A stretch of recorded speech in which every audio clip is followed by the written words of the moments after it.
at over a 30% obesity rate in Tennessee, and 40% of those in Tennessee are age 45 and older. And obesity is a direct correlation to diabetes. So people that are going to develop diabetes are typically obese first, and that's the first risk factor and the most prevalent risk factor. We have to have a solution around a prevention strategy, and the YMCA's diabetes prevention program fits that perfectly. Historically, the wellness and fitness industry as a whole has always been very prescriptive. We tell people what they need to do and we expect them to go and do it.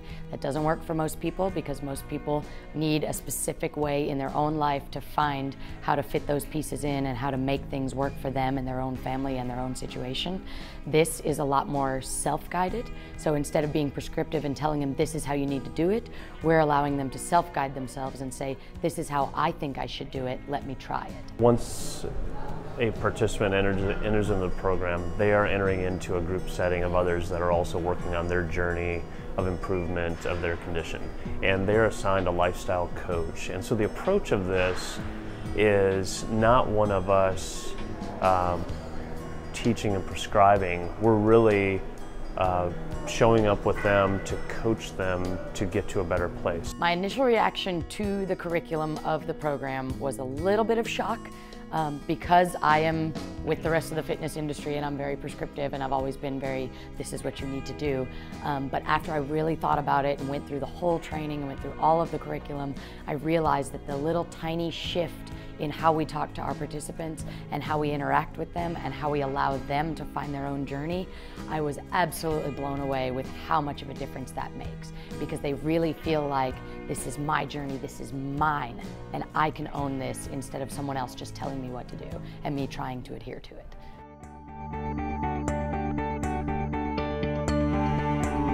Our average weight loss in the program so far is 4.9%. We have an average activity level of 108 active minutes per week within our participants. So if you think about a sedentary person who never does any physical activity aside from walking to and from their mailbox or to and from their car, you put them in a realm where they've lost 4.9% of their body weight and they're doing 108 minutes of physical activity per week, that is a huge impact on their risk for developing diabetes. So they've reduced their risk up to 50%. We can today, as we introduce this in Middle Tennessee and across the state, we can confidently say that we know this program works.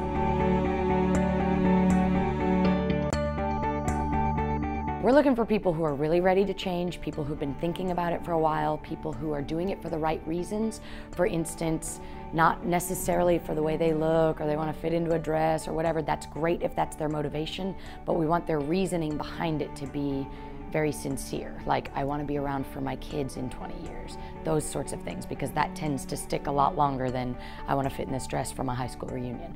We're looking for people that are really motivated, people that are dedicated and that want to put in the time and put in the effort, and that are going to be supportive to their peers in the group. I'm excited that Tennessee and Middle Tennessee are getting this program because I really believe it is going to be a solution to how we reverse the trends of these chronic conditions that we talked about around diabetes and obesity.